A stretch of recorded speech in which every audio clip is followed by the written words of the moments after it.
odds market, I'm Dave Best. Obsession. This is Theo Goodman. all the tools to be among that few that win. Because that winning. Calculated.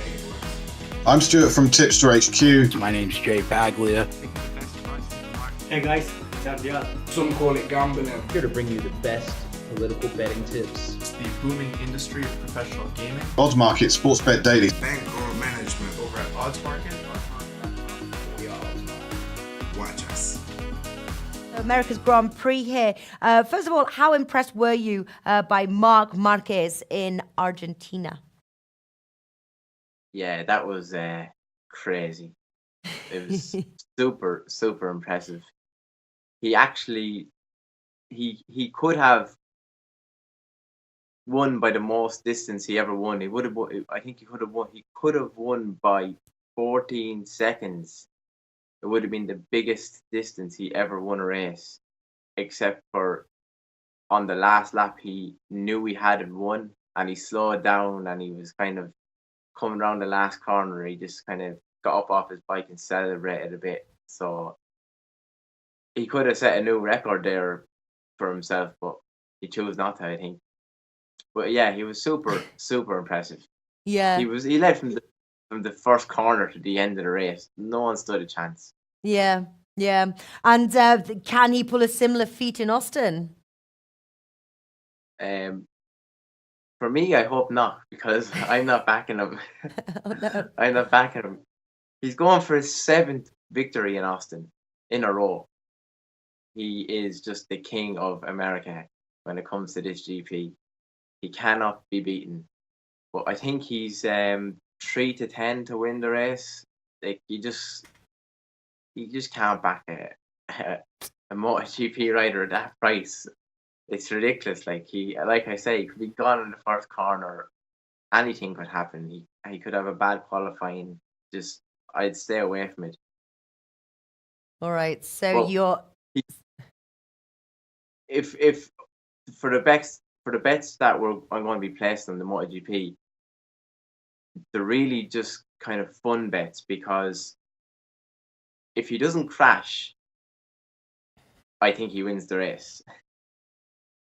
So the bets I'm placing is all with the small hope that Marquez, it's a terrible thing to say that you want someone to crash, but let's just hope it's a small crash, but a crash.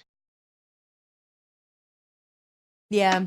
And obviously, so you're saying not going for Marc Marquez in Argentina. But what about then, obviously, the underdogs? Always plenty of value. You say that anything can happen. So which underdogs do you think do have value in this race?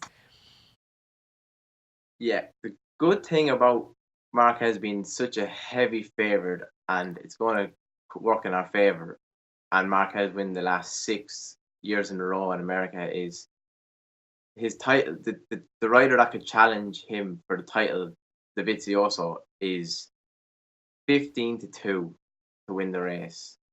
That is the best value you will get him at all season long, and I am definitely on it.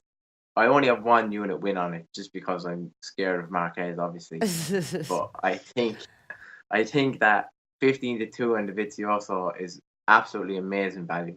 Yeah. And I definitely advise people to put something small on it, because if Marquez is beaten, he will probably be there to snatch it off. Yeah. So Are there any other bets that you can make, obviously, because Marc Marquez is such a huge favourite? Like the way in like football, you've got like, for example, without Marc Marquez, or is there any other bets, or you like? Out. Huh? Yeah, I know what you mean. Yeah, I still haven't found any from MotoGP. I still haven't found any yet. I'm so disappointed. I know we talked about this last time. I'm just so disappointed with the bookies that they don't offer anything other than race winners for the MotoGP, because I could have a field day. Yeah. So I could. All right, great stuff. That was Eric Kelly, and it's at Oblivion Sport is your Twitter handle. Is that right? Yeah, that's it, at Oblivion Sports. There we go. Give him a follow. And like I said as well, information is in the clips as well. Head on over to Odds Market for all our coverage there throughout the week. And obviously it's Friday, so we've got all our football tips as well. And Formula One, MotoGP, everything at oddsmarket.com. Eric Kelly, an absolute pleasure once again. Have a wonderful weekend. Enjoy the races on Sunday, and we'll check in with you next week. I will do. You enjoy the weekend too. Everyone have a good weekend.